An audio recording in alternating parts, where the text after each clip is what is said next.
Everyone, स्वागत है आपका इस प्यारे से प्लेटफॉर्म द आ जाए स्टडी पॉइंट में। तो कैसे हैं आप सभी लोग? आई होप आप सभी लोग मस्त होंगे। दोस्तों, आज हम आप सभी के लिए बहुत ही ज़्यादा बड़ी खुशखबरी लेके आए हैं। यानी कि दोस्तों, जो आरपीएफ कांस्टेबल और आरपीएफ एसआई का जो नोटिफिकेशन जारी हो चुका है, तो दोस्तों उसकी फुल तैयारी दोस्तों द आ जाए स्टडी पॉइंट पर आपको देखने को मिलेगी। क्योंकि आप सभी को पता है इसमें 120 क्वेश्चन रहे। कितने हैं दोस्तों? 120 क्वेश्चन।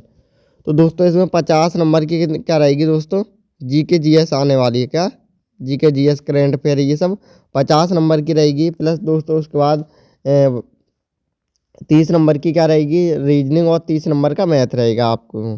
तो आप सभी लोग अच्छे से मन लगा के तैयारी करते रहिएगा और अपने दिमाग से ये बिल्कुल निकाल दीजिएगा कि हम पहले फॉर्म का अप्लाई करेंगे, फिर उसके बाद तैयारी करना स्टार्ट करेंगे। क्योंकि दोस्तों जो जो इसके फॉर्म अप्लाई होने की जो डेट है, क्या है दोस्तों, वो 15 अप्रैल से इसके फॉर्म अप्लाई होंगे। क्या 14 या 15 अप्रैल से इसके फॉर्म अप्लाई होने लगेंगे। तो आप सभी लोग अभी से मन लगा के इसकी तैयारी करते रहिएगा। दोस्तों, द अजय स्टडी बॉन्ड में आपको तैयारी करने की एक और मोस्ट इम्पोर्टेंट फ़ायदा होने वाला है। क्योंकि जैसे ही सेशन ख़त्म होगा उसके तुरंत बाद दोस्तों मैंने डिस्क्रिप्शन में टेलीग्राम का लिंक दिया है, उससे आप सभी लोग ज्वाइन कर लीजिएगा। क्योंकि वहाँ पर आपको फ्री ऑफ कॉस्ट जो इसकी पीडीएफ है वो प्रोवाइड करा दी जाएगी। एक बार आप सभी लोग मेरे साथ रिवीजन करेंगे, फिर दोस्तों पीडीएफ से पढ़ेंगे, तो आपकी जो जीके जीएस है बिल्कुल सॉलिड होने वाली। और दोस्तों ये 50 न यानी कि 50 क्वेश्चन दोस्तों आपके सिलेक्शन में बहुत ज़्यादा मायने रखने वाले हैं जीके जीएस के। उसके बाद जीके रीजनिंग रहेगी 30 नंबर की, और 30 नंबर का मैथ रहेगा। तो दोस्तों हम आपको एक दिन में डेली दोस्तों दो क्लास देने वाले हैं। जिसमें दोस्तों एक तो प्रीवियस ईयर के मोस्ट इंपोर्टेंट क्वेश्चन रहेंगे, प्लस दोस्तों एक क्लास रहेगी टॉपिक वाइज। यानी क्या दोस्तों, टॉपिक वाइज हम आपको क्लास प्रोवाइड कराते रहेंगे डेली। क्योंकि कौन सा टॉपिक से कोई इतने क्वेश्चन आते हैं और कौन सा टॉपिक ज़्यादा मोस्ट इंपोर्टेंट है। तो आप बिल्कुल भी टेंशन ना लें दोस्तों, अच्छे से मन लगा के तैयारी करते रहें। चैनल पे जुड़ जाएगा एक बार आप सही लोग। और दोस्तों डिस्क्रिप्शन मैंने टेलीग्राम का लिंक दिया, उसे आप उसे भी आप सभी लोग ज्वाइन कर लीजिएगा। और दोस्तों अब आपको एक इम्पोर्टेंट बात बताऊं, आपको लग रहा होगा कि 3-4 दिन से सर की एक भी क्लास नहीं आई थी। तो मेरा स्वास्थ्य थोड़ा सा ख़राब होने के कारण हम आपको डेली ये 3-4 दिन क्लास नहीं दे पाए थे। उसके लिए हम माफ़ी चाहेंगे। क्योंकि तबीयत स्वास्थ्य इतना ज़्यादा ख़राब था कि डॉक्टर ने थोड़ा आराम करने के लिए बोला था। इसलिए दोस्तों हम आपको एक भी क्लास नहीं प्रोवाइड करा पाए। तो अब आपको डेली एवरीडे दोस्तों मोस्ट इम्पोर्टेंट 2 क्लास मिलेंगी। इसलिए आप हमारे चैनल पर फर्स्ट बार विजिट किए हैं तो प्लीज़ चैनल सब्सक्राइब करके बेल आइकन प्रेस कर लें, जिससे आने वाली न्यू वीडियो का नोटिफिकेशन सबसे पहले आपको मिल सकेगा। तो दोस्तों आज का ये सेशन हम टॉपिक वाइज रखे हैं, क्योंकि कौन से टॉपिक से कितने क्वेश्चन आते हैं और कौन सा टॉपिक मोस्ट इम्पोर्टेंट है आरपीएफ कांस्टेबल व आरपीएफ एसआई के लिए। तो दोस्तों आप सभी लोगों से रिक्वेस्ट बने रहेगा, आप सभी लोग हमारे साथ शुरू से एंड तक। दोस्तों ये मोस्ट इम्पोर्टेंट टॉपिक है कि बहुउद्देशीय नदी घाटी जो परियोजना है, यानी कि दोस्तों जो कौन सी परियोजना है वो कौन सी नदी पर बनती है और कौन से राज्य में स्थित है। तो दोस्तों यहाँ पर ये परियोजना रहेंगी या नदी रहेगी या यहाँ राज्य रहेगा। तो ये भाखड़ा नागल जो परियोजना है दोस्तों वो सतलज नदी पर बनती हुई है और ये पंजाब राज्य में स्थित है। इंदिरा गांधी नहर परियोजना है वो सतलज ब्यास नदी पर बंधी हुई है। दोस्तों यहाँ पर आपको ध्यान रखना है, यहाँ सतलज नदी और सतलज ब्यास ये अलग अलग है। ये पंजाब में और ये राजस्थान में हो जाएगी। यहीं पर हम बात करें हीराकुंड बांध की, तो ये महानदी पर बंधा हुआ है और ये उड़ीसा में है। यहीं पे दोस्तों हम तुंगभद्रा ये परियोजना की बात करें तो ये तुंगभद्रा नदी पर बंधी हुई है और ये आंध्र प्रदेश में है। यहीं पे दोस्तों हम नागार्जुन सागर जो परियोजना की बात करें तो ये कृष्णा नदी पर बंधी हुई है और ये आंध्र प्रदेश में स्थित है। ये परपक्का नदी की बात करें दोस्तों, परपक्का जो परियोजना है वो गंगा भागीरथी पर बंधी हुई है और ये पश्चिम बंगाल में स्थित है। ये भी मोस्ट इम्पोर्टेंट टॉपिक है दोस्तों एग्जाम के पॉइंट ऑफ व्यू से। अगला क्वेश्चन रहेगा दोस्तों, ककरापारा जो परियोजना है दोस्तों वो ताप्ती नदी पर बंधी हुई है और ये गुजरात में स्थित है। यहीं पर आपसे पूछ लीजिए जो ताप्ती नदी है वो कहाँ पर है? गुजरात में। यहीं पर दोस्तों उकाई परियोजना की हम बात करें तो ये भी ताप्ती नदी पर है और ये भी गुजरात में स्थित है। यहीं पर दोस्तों ये मोस्ट इम्पोर्टेंट है और कई बार एग्जाम में पूछी भी गई है कि रेहंद परियोजना कहाँ पर बंधी है। तो दोस्तों जो रेहंद परियोजना है वो रेहंद नदी पर बंधी हुई है और ये उत्तर प्रदेश में स्थित है। यहीं पर हम बात करें दोस्तों एक डुबकी परियोजना, तो ये पेरियार नदी पर बंधी हुई है और ये केरल में स्थित है। यहीं पर दोस्तों हम टेहरी बांध परियोजना की बात करें तो ये भागीरथी नदी पर बंधी हुई है और ये उत्तराखंड में है।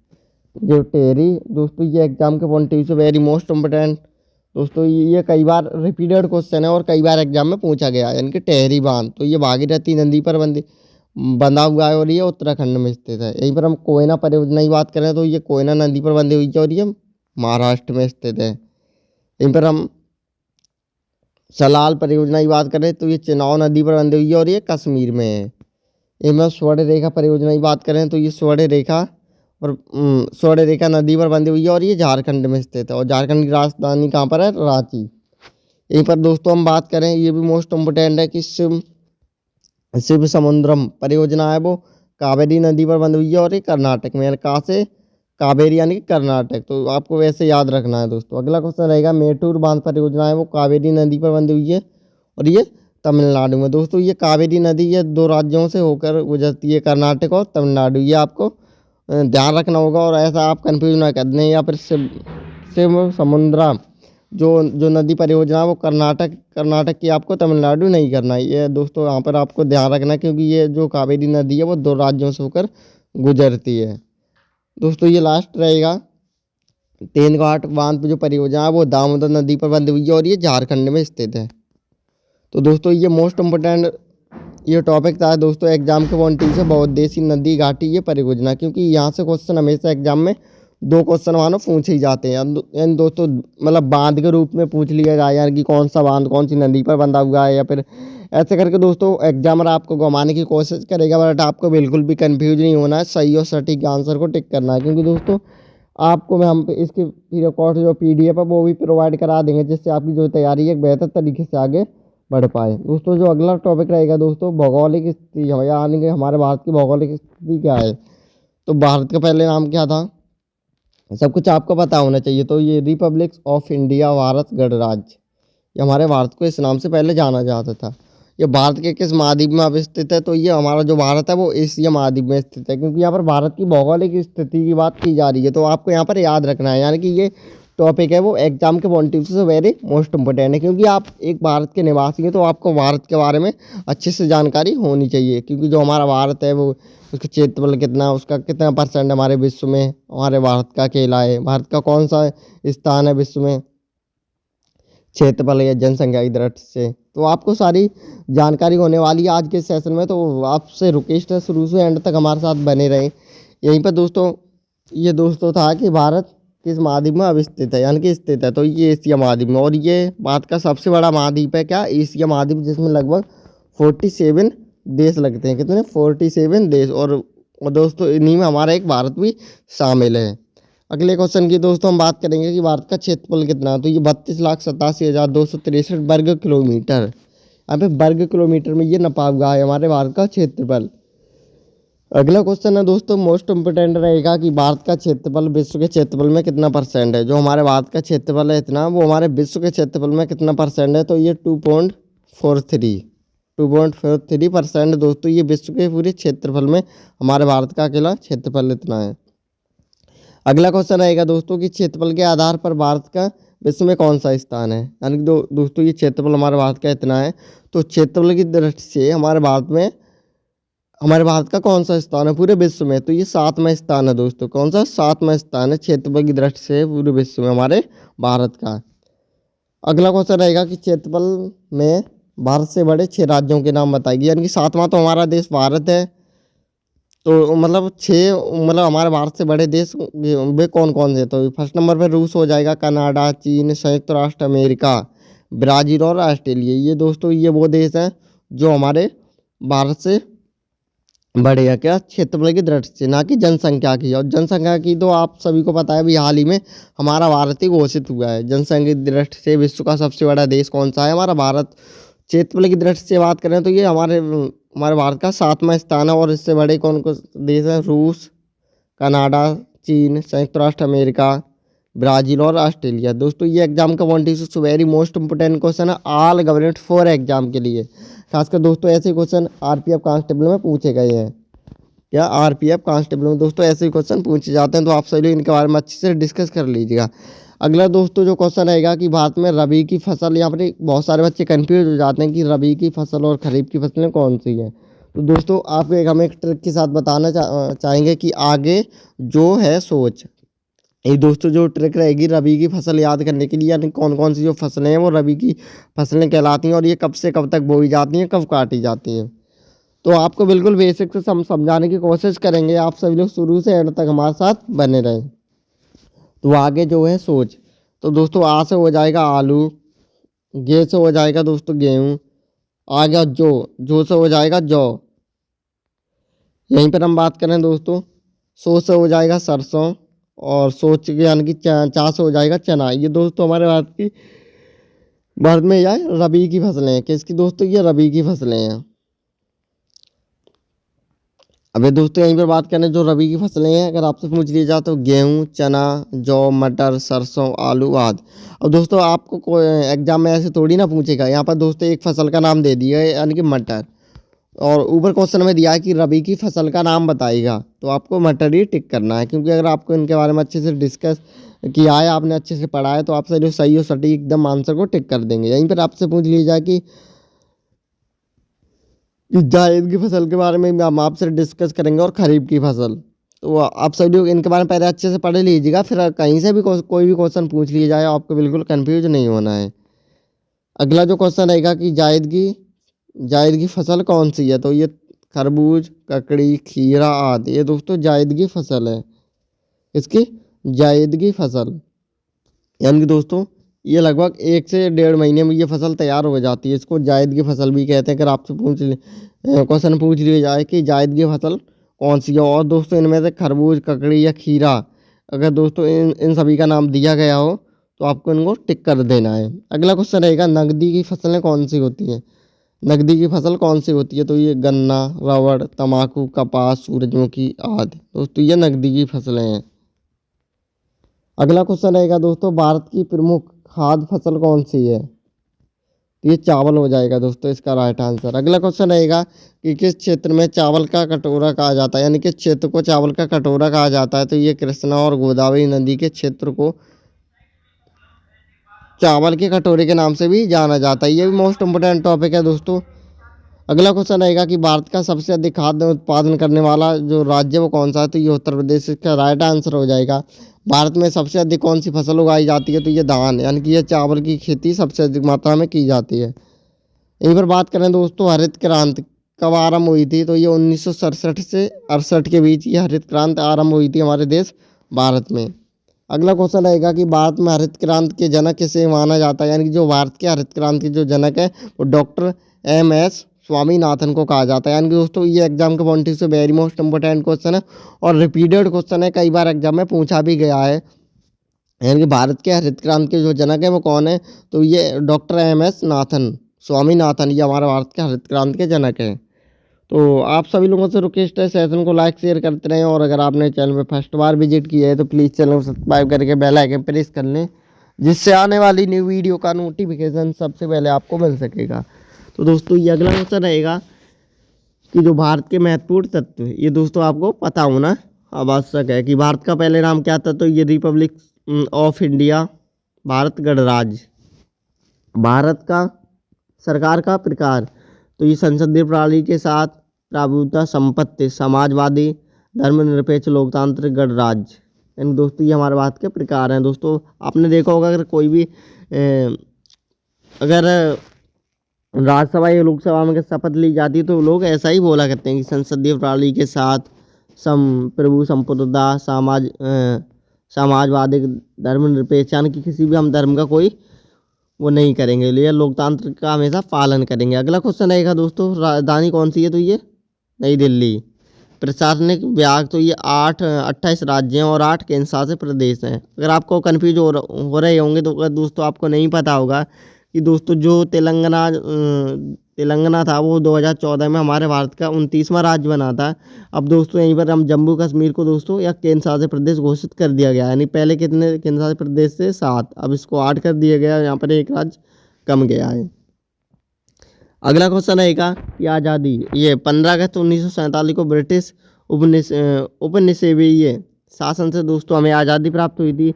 संविधान हमारा 26 जनवरी 1950 को लागू हुआ था। ये दोस्तों मोस्ट इंपोर्टेंट टॉपिक है, रिपीटेड क्वेश्चन है, कई बार एग्जाम में पूछा भी गया है। यानी कि जो संविधान है वो कब लागू हुआ था, तो ये 26 जनवरी 1950 को।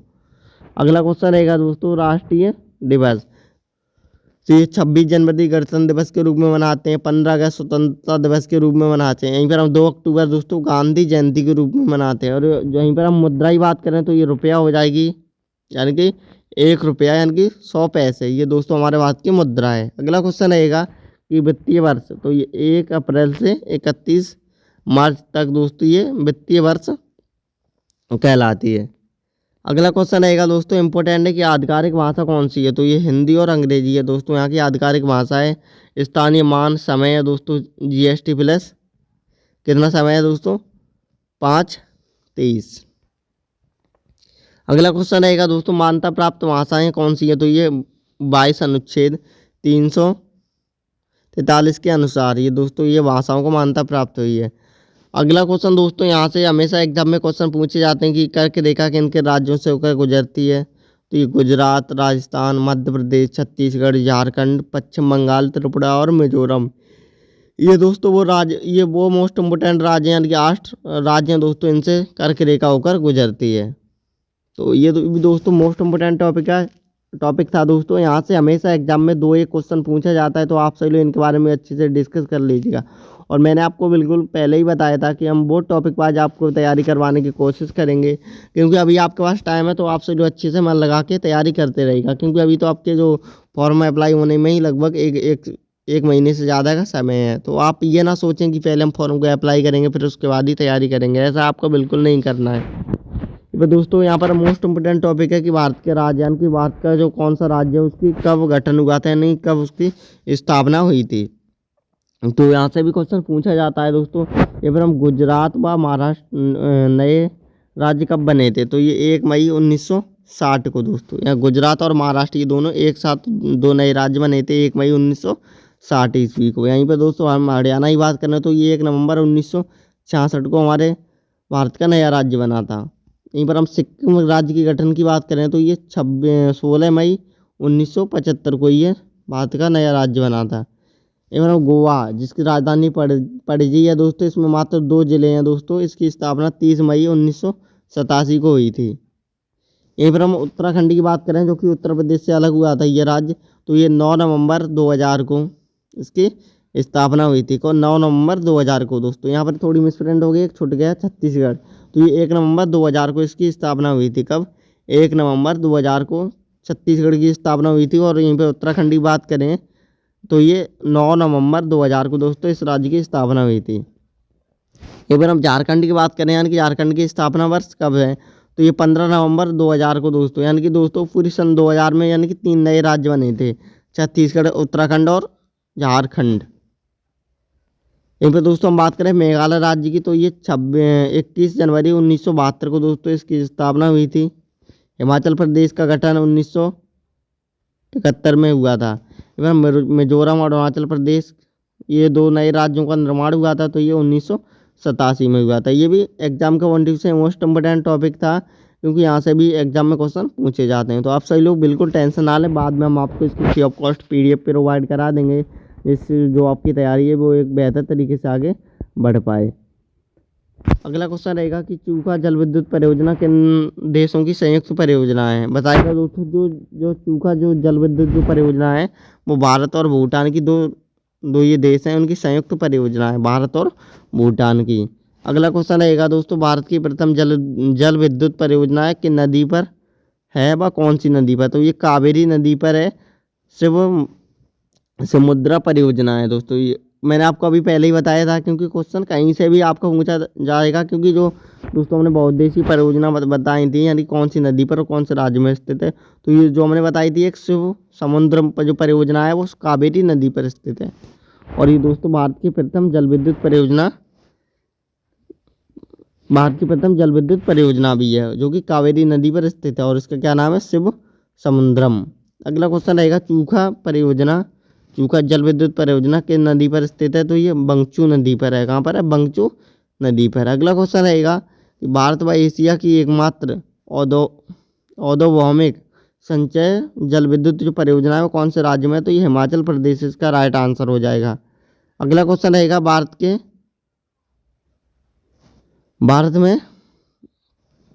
में विद्युत आपूर्ति सर्वप्रथम कहाँ पर हुई थी, तो ये दार्जिलिंग में। पवन ऊर्जा के उत्पादन में भारत का कौन सा स्थान है? तो ये 5वां स्थान है दोस्तों, पवन ऊर्जा के उत्पादन में हमारे देश भारत का। अगला क्वेश्चन रहेगा कि भारत में ओबरा शहर क्यों प्रसिद्ध है? तो ये थर्मल पावर प्लांट के लिए दोस्तों जो हमारे भारत में ओबरा शहर प्रसिद्ध है। अगला क्वेश्चन रहेगा दोस्तों, भारत के भूतापीय ऊर्जा संयंत्र कहाँ पर स्थित है? तो ये हिमाचल प्रदेश और मरकाड़ में दोस्तों ये स्थित है क्या? भूतापीय ऊर्जा संयंत्र परियोजना।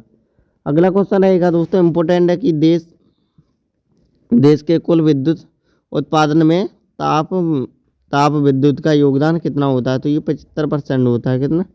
75% दोस्तों इसका उत्पादन होता है। किसका? देश में कुल विद्युत ताप उत्पादन का। तो ये भी दोस्तों मोस्ट इम्पोर्टेंट वो टॉपिक थे जो कि एग्जाम के पॉइंट ऑफ व्यू से इम्पोर्टेंट थे, और ये ऐसे क्वेश्चन हमेशा एग्जाम में पूछे जाते हैं। दोस्तों यहाँ की भी हम बात करें कि यानी कि दोस्तों जो परियोजना है, एक बार हम फिर से आपका रिवीजन करवाने की कोशिश करेंगे। जो हीराकुंड परियोजना है वो महानदी पर बंधी हुई है और ये उड़ीसा में बागड़ा है दोस्तों। जो ये सतलुज नदी पर, ये हरियाणा पंजाब में स्थित है। अल्टमाटी परियोजना दोस्तों भी कृष्णा नदी पर, और ये कर्नाटक में है। यहीं पर हम दोस्तों थीन परियोजना की बात करें तो ये रावी नदी पर है और ये पंजाब में स्थित है। राणा प्रताप जो सागर परियोजना वो चंबल नदी पर राजस्थान में है। सरदार सरोवर परियोजना है वो नर्मदा नदी पर गुजरात में स्थित है। रामगंगा परियोजना की बात करें तो ये उत्तर प्रदेश में है। रामगंगा उत्तर प्रदेश में, और ये बरेली में स्थित है। यानी कि दोस्तों अगर आपसे पूछ ली जाए, यानी कि जो बरेली शहर है वो रामगंगा नदी के किनारे ही बसा हुआ है। ये फिर हम टेहरी बांध की बात करें, ये मोस्ट इम्पोर्टेंट है, रिपीटेड क्वेश्चन है। तो ये भागीरथी नदी पर स्थित है और ये उत्तराखंड में स्थित है। नागार्जुन सागर परियोजना है वो कृष्णा नदी आंध्र प्रदेश में स्थित है। गंडक परियोजना है तो गंडक बिहार उत्तर प्रदेश नेपाल में स्थित है। यहीं पर हम काकरापरा परियोजना की बात करें तो ये ताप्ती नदी गुजरात में स्थित है। उकाई परियोजना की बात करें तो ये ताप्ती नदी गुजरात में स्थित है।